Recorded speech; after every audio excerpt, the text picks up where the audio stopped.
국외로 망명한 이승만 대통령을 언급하면서 제2의 태블릿 PC가 곧 나올 거다라고 하셨는데 이건 뭐 어떤 말씀인 건가요? 이승만 대통령이 그 장기 집권했지 않습니까? 네. 12년간 집권하면서 거부권 행사를 45번 했습니다. 네. 그리고 지금 우리 대부분의 사람들이 이승만 대통령을 독재라고 하지 않습니까? 네. 그 독재라고 한 징표가 거부권 행사를 얼만큼 많이 했냐인데 12년에 45번이니까 1년에 한 3.5 정도 한 셈입니다. 네. 그런데 윤석열 대통령은 집권 2년밖에 안 됐지 않습니까? 근데 15번을 했어요. 네. 그래서 그 12년간 45번인데 2년간 15번이기 때문에 연평균으로 해보게 되면 역대 가장 많이 거부권을 행사한 대통령입니다. 네.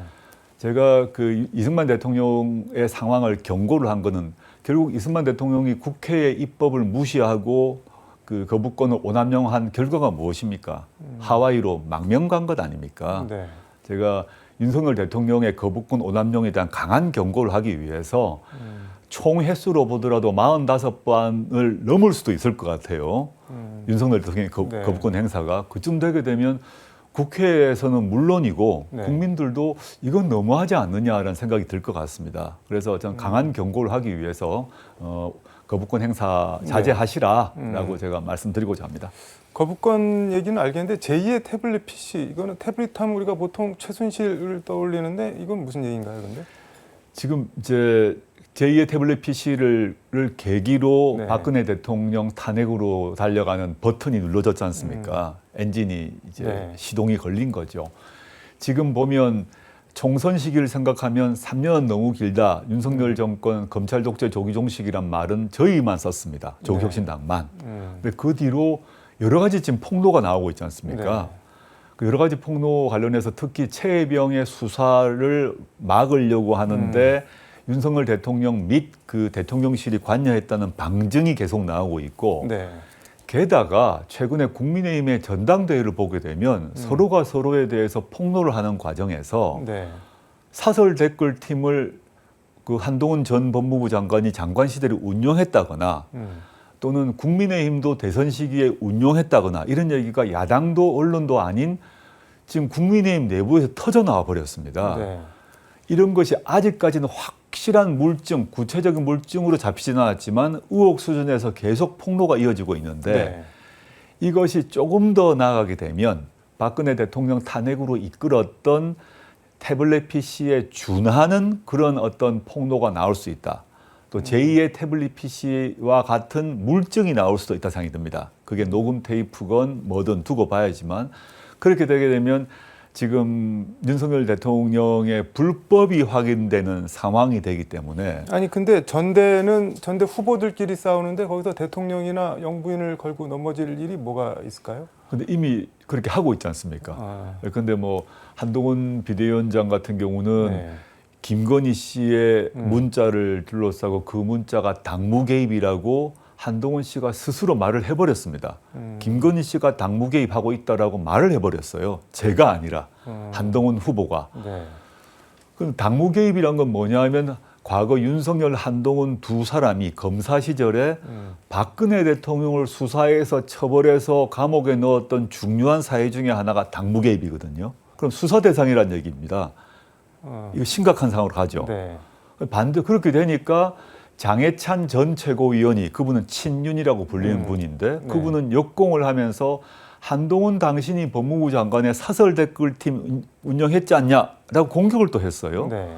이런 상황에서 그런 공방이 계속 왔다 갔다 하는 과정에서 지금보다 더 네. 생생한 더 구체적인 물증이 나올 가능성이 높다 이렇게 말씀드린 겁니다. 당무 개입이라는 단어가 주는 의미를 한동훈 후보가 모르진 않을 텐데 모를 리가 없죠. 본인이 수사했으니까요. 기소까지 했는데 네. 김건희 씨한테 경고를 준 것이라 봅니다.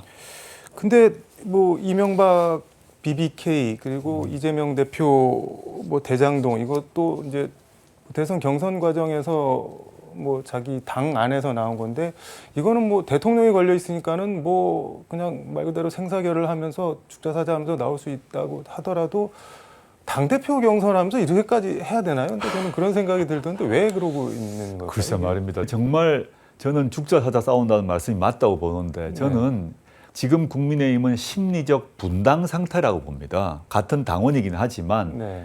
윤석열, 김건희 이 두 사람을 한 축으로 하고 다른 이제 미래 권력을 자처하는 한동훈을 한 축으로 해서 네. 거의 지금 목숨 건 싸움을 벌이고 있는 것 같아요. CBS인가요? 박재홍 한판 승부 인터뷰에서 그런 말씀을 하신 것 같은데 윤석열 대통령이나 김건희 여사 성정상 한동훈 후보가 당대표가 돼도 가만 놔둘 분들이 아니다. 그런 사람들이 아니다라고 했는데 지금 뭐 목숨 걸고 싸운다고 말씀을 하셨는데 그럼 결과적으로 누가 이길 거라고 보세요? 그건 뭐 제가 뭐 네. 점쟁이라 아니어서 예측할 수는 없는데요. 네. 지금 제가 왜 성정상, 네. 윤, 김 두 사람의 성정상 가만두지 않을 것 같아 이런 말씀드린 이유가 네. 이미 여권의 많은 사람들의 증언을 통해서 윤석열 대통령이 한동훈 당시 비대위원장을 네. 지칭하면서 이 XX, 제가 그걸 방송이라서 말로 옮기지 못하겠습니다. 이 XX라고 부르면서 욕을 했다는 거 아니겠습니까? 네. 그 말이 무엇일까? 그럼 그에 대해서 용산이 매우 화가 났다는 것이죠. 그리고 앞으로 다가올 지방선거 공천에서 당대표가 상당한 영향력을 미치는데, 네. 예컨대 서울시장 선거가 있다고 했을 때 용산에서 고의 그 공천권을 한동훈 씨에게 넘겨줄 것이다? 저는 그런 일은 없을 거라 생각합니다. 그래서 지금의 여론조사 추세를 보게 되면 다 한동훈 씨가 그 당대표가 될 것이라고 네. 예고하고 있지 않습니까? 근데 그게 그렇다고 해서 게임이 끝나는 게 아니라 2라운드로 가지 않을까. 즉 용산 대 한동훈의 2라운드가 전당대회 이후에 펼쳐질 것인데 그건 상당히 살벌할 것 같습니다. 박지원 의원은 어제 여의도 초대석 오셔서 그냥 딱 석자로 콩가루 이렇게 정리를 하시던데 그렇죠, 말입니다. 지금 김건희 여사 수행하는 뭐 대통령실 유모 행정관이라는 사람이 뭐 그 명품백 수수 관련해서 수수한 받은 날 당일 김건희 여사가 그거 돌려줘라 반환을 지시했는데 본인이 깜빡하고 반환을 못했다 뭐 이렇게 진술을 하고 나온 모양인데 어떻게 보세요 그거? 저는 그 말 듣고 실소를 금할 수 없었습니다. 그런 행정관의 발언은 매우 유리한 정황 아닙니까? 실제 영부인이 받았는데 즉각 돌려줘라고 했다는 발언은 김건희 씨에게 매우 유리한 발언이거든요. 그랬다면 디올백 문제가 폭로되었을 때 바로 다음 날에 나왔어야 됩니다. 해명을 하려면 네. 그때 해명을 했고 그 행정관이 나와서 아닙니다. 여사님께서 저한테 지시했는데 제 실수로 제가 받아는 못했습니다. 죄송합니다. 그러면 이런 의혹으로 번지지 않았을 겁니다. 그럼 왜 세월이 한참 흐르고 지금 갑자기 이분이 나와서 네. 제가 잘못했습니다. 여사님은 아무 잘못이 없습니다라고 이제서야 나왔거든요. 네. 그 점에서 이게 매우 의심스러운 증언이라고 보고요. 게다가 네. 그 사람이 김건희 씨와 매우 긴밀한 관계에 있는 사람 아닙니까? 코바나 코바나 컨텐츠 컨텐츠. 직원이었지 않습니까? 네. 직원이기 때문에 자신의 표현이 그렇습니다만은 주군을 보호하려고 하고 자기가 꼴이라고 생각하는 거죠. 꼬리를 끊겠다는 생각을 한 것 같은데요. 저는 정말 믿기 힘들다.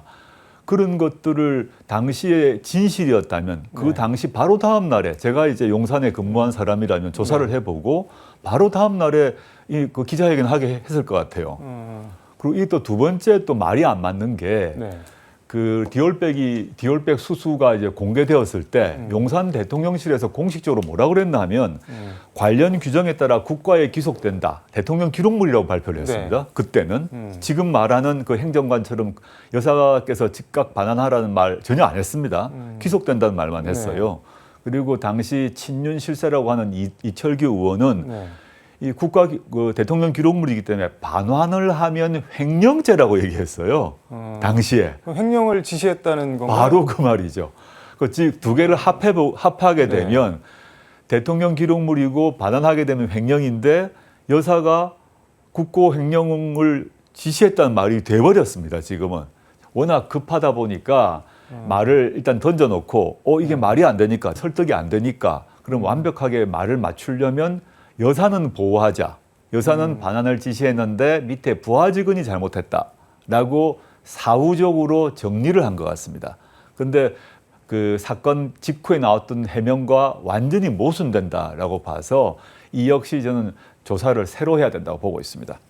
이게 쉽게 얘기하니까면은 그러니까 횡령은 미수범을 처벌 안 하니까 지시를 해서 뭐 그 횡령 아니냐 하더라도 법적으로는 문제 없다 뭐 그렇게 가고 있다는 건가요, 그러면? 그것도 아마 검토를 했을 것 같아요. 근데 물론 저 내부는 추측입니다. 네. 근데 일단 그 사건 당일 직후에 보통 말하는 해명이 이제 조사를 했을 때 첫 번째 발언, 첫 번째 해명이 제일 중요한데 그게 정치적 해명이건 통상적인 사람과 사람 네. 사이의 해명이든 간에 근데 한참 세월이 흐르고 난 뒤에 그걸 재해석하는 해명이 나온 거거든요. 저는 그 두 번째 해명 매우 의심스럽다 생각하고 있습니다. 근데 이 관련한 내용이 여기저기 뭐 단독이라고 나오고 있는데 뭐 이런 경우는 보통 검찰이 야 이거 너네만 알아 하면서 주든가 아니면은 그렇게 한 방 맞은 다른 언론사에서 우리는 안 주냐 뭐 해서 이렇게 쪼아서 이렇게 쓰든가. 근데 여기는 약간 그 두 개가 섞여 있는 듯한 느낌이 드는데 기사들 여기저기 나는 걸 보면은. 근데 지금 이 시기에 왜 이런 진술들을 언론을 통해 흘리는 걸까요? 근데? 이런 보도가 나는 배경에 대해서는 아주 정확히 이제 앵커님께서 보셨다고 생각하고요. 저도 그런 측면이 있는 것 같습니다. 어떻게 이런 내용이 나왔을까? 즉 검찰 내에서의 진술 아닙니까? 네. 그럼 검찰 측에서 흘렸거나 그 행정관이 속하고 있는 용산에서 흘렸겠죠. 네. 그럼 왜 흘렸을까? 둘 중 하나가 흘렸을 건데 이유는 검찰에서 이 사건을 무혐의 종결 처분하기 위해서 지금 여론조성 작업을 하고 있다고 봅니다. 용산과 검찰에서 암묵적 합의가 이루어져서 지금 마무리를 해야 되는데 그냥 마무리하면 국민들이 납득을 못할 거 아닙니까? 네. 그러니까 행정관의 말을 빌어서 여사님은 잘못이 없어요. 그 밑에 있는 부하 직원이 잘못했을 뿐입니다. 라는 말을 먼저 퍼뜨려 놓고 네. 적정 시기에 무혐의 종결하려고 하는 사전 정지 작업, 사전 여론 조성 작업이라고 봅니다. 의원님 말대로 가는지 이건 좀 한번 지켜보도록 하고 오늘 시간이 다 돼서 여기까지 듣도록 하겠습니다. 고맙습니다. 네, 감사합니다. 다음에 뵙겠습니다.